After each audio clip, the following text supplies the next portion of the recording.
et bien pas Antoine Félix Diome. Alors, la question, pourquoi Antoine Félix Diome n'est toujours pas derrière les barreaux exactement? Donc, intérieur, l'un peut-être ban genre de responsabilité le si c'est-à-dire le ministère de l'Intérieur.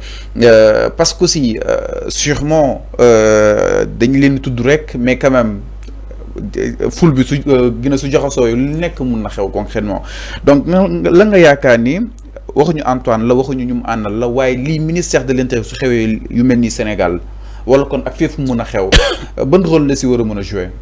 Fallou. Le ministre de l'Intérieur moom mooy garantir la sécurité du pays. mais à un moment donné mun na ko dépasser.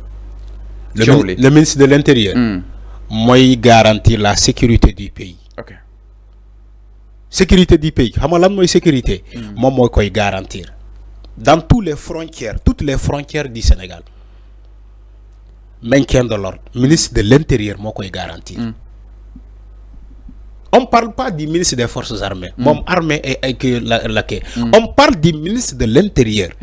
Bi gérer gendarmerie, gérer police, gérer ñep. Mom moy assurer kaaraange réew mi. Alors, ministre de l'Intérieur mo am ay événement marchi lay wax. Bañu ray plus de 80 morts. Plus de 80 morts. Après tu me poses la question comme quoi que quelle est la responsabilité de Antoine Diome Fallou? C'est pas sérieux ça? C'est pas du tout sérieux. On doit respecter le peuple. Xam man bi may taxaw en pleine période de campagne électorale mars 2024 bala ñuy fal Bassirou Diomaye Faye. Le débat était là. Man dama doon taxaw réclamer justice. Manelen sénégalais yi may sétane mën nañu ma témoigner. Fallou fii laay taxaw. Manelen en plein campagne électorale des élections de mars 2024 pour ñu fal président.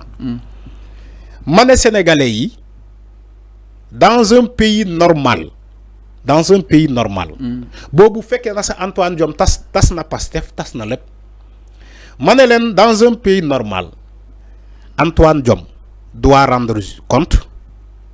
Dans un pays normal Tanor Thiendella Fall doit rendre compte. Dans un pays normal, Serigne Bassirou Gueye, OFNAC doit rendre compte. Dans un pays sérieux, El Hadj Issa Sall, bi nekkoon caisse de dépôt et consignation, il doit rendre compte. Pourquoi ma ñëw ci loolu. ma ñëw ci loolu. Parce que yow tu peux m'en témoigner maa ko yow ñooy def émission li may wax ni waxuma ko. Ma ne la boo gisee ma citer ces personnes là c'est parce que ils ont comment dirais-je dañoo wàcce institutions ils n'ont pas respecté les institutions. Okay. Ces personnes là n'ont pas respecté les institutions. Ils ont utilisé les institutions en faveur de Macky Sall pour satisfaire une commande politique. C'était une commande politique qui était là. Ces personnes-là ont utilisé les institutions du pays pour satisfaire la commande politique de Macky Sall. El Hadj Issa Sall, CDC, qu'est-ce qu'il a fait? Des gens qui déposent leur argent, qui donnent une quittance pour garantir que la personne a déposé de l'argent. Au final, pour donner une attestation, tu refuses. C'est pas sérieux. C'est pas sérieux. Alors, si je suis El Hadj Thiendella Fall, Tanor Thiendella Fall, yow en tant que directeur général de la direction des élections, on te dit tout candidat qui arrive dans cette direction des élections, ngeen baal ma def tuuti le rappel. Yow tes prérogatives non pas de dire à cette personne là ndax tu étais condamné wala yow dañ la top ci kanam yoon yow dañ la né quand un candidat vient avec toutes ses pièces, tu lui donnes la fiche. Joxel fiche bi mom mu dem def ay parrainage am. Da ngay joxe fiche bi nga mom mu dem def ay parrainage am. Mais qu'est-ce que Tanor Thiendella Fall a fait? Il a usurpé ses fonctions. Ce que, comment dirais-je, le Conseil constitutionnel devait faire, c'est ce que lui, il faisait à la direction générale des élections. C'est pas sérieux. Ainsi que d'autres et d'autres. Serigne Bassirou Gueye a dit des choses, il a même créé des choses au niveau de son poste de procureur. Il a fait de n'importe quoi. Okay. Donc, si nous avons les Sénégalais, ni que comment il s'appelle Antoine Félix Diome. Pourquoi jusqu'à présent ça tarde? Les gens ne comprennent pas. Ne comprennent pas. Nous comprenons pourquoi Antoine Diome, on ne parle même pas de lui. On ne parle même pas de Antoine Diome. Mais Serigne Diome bahna. Man dama japp ni Serigne Diome mo bah. Lu ne fang ken du ko jeex. Avec tout ce qui s'est passé dans ce pays, on ne parle plus de Antoine Diome. Ken du wax ci mom. Naam beno Juan Branco, mo nek fi, il n'est même pas sénégalais, Juan Branco. Mom kesse moy nek fi di wax ci Antoine Diome. Mais les Sénégalais n'en parlent plus de Antoine Diome. C'est comme si Serigne Diome dafa baax. Avec tout ce qu'il a fait dans ce pays. Ay cocktail Molotov, ay recrutement de nervis, ay attentat Bissiara. Tout ça c'est la magistère de Antoine Diome. Ay recrutement nervis, ay japp xalé bu ndaw ñu sert de bouclier, ay policiers japp xalé bu ndaw ni. Ay journalistes ñuy mbéj en pleine rue. Fi lañuy fekk Antoine Diome. Ouais, Major Fall nak. Major Fall.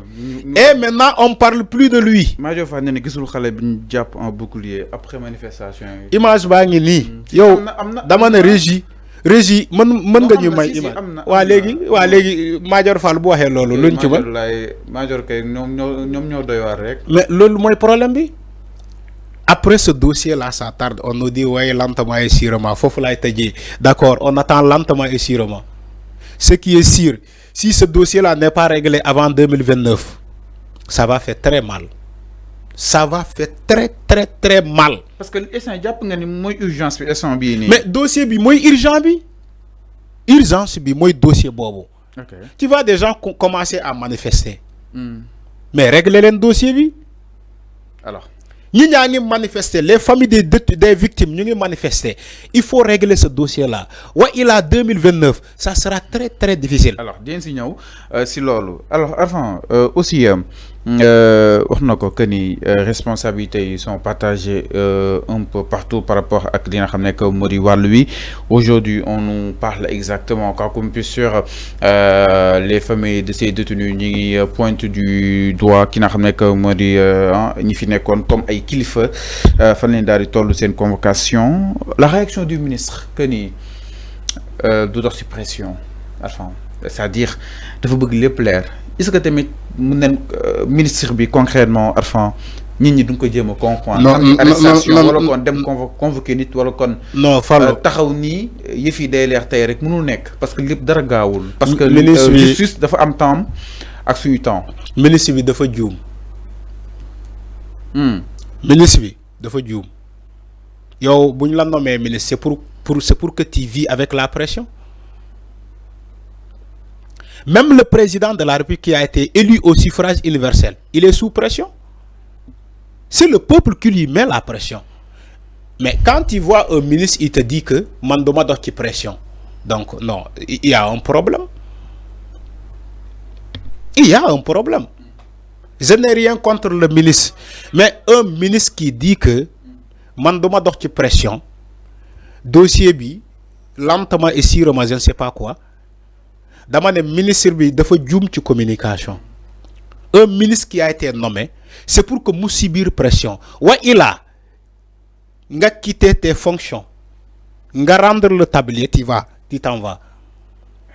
Non, si, un ministre qui ne veut pas vivre sous pression, moi, tu ne dois pas être ministre. Mais juste, non, on parle pas de. Non, Fallo, je ne parle pas de la justice. On ne parle pas de la justice. Tu m'as posé la question des propos du ministre. C'est ce que je suis en train de répondre. Ministre bi taxaw na Assemblée nationale mu ne duñu dox ci pression. Mané dafa juum ci ay waxam. quelqu'un qui a été ministre, il doit être sous pression. Parce que dañ la denk liguey, dañ la sant liguey. Mais même les gens qui sont dans les entreprises, ils ne sont pas des milices, mais ils sont sous pression. Fallou, tu es à 5 TV, tu es sous pression. Tu sais pourquoi? Tu veux remonter comment dire, la valeur de cette scène. Mais tu veux manager. Les Sénégalais ici comme ni que yo sa management baax na ci chaîne bi. Mais tout le monde est sous pression. Alors non, ñu dem ci benen ponk sans plus tarder mu nekkoon Miro ki nga xamné que modi Antoine Félix Diome. Alors Alphonse dañuy ñëw ci la xew concrètement ci vendredi bi naka nga gisee ñaari camp légui mu doon am ñaari camp. Alors ñu dem leen itam du côté de la régie exactement ginnaaw loolu alors dañoo gis ñaari camp opposé wu.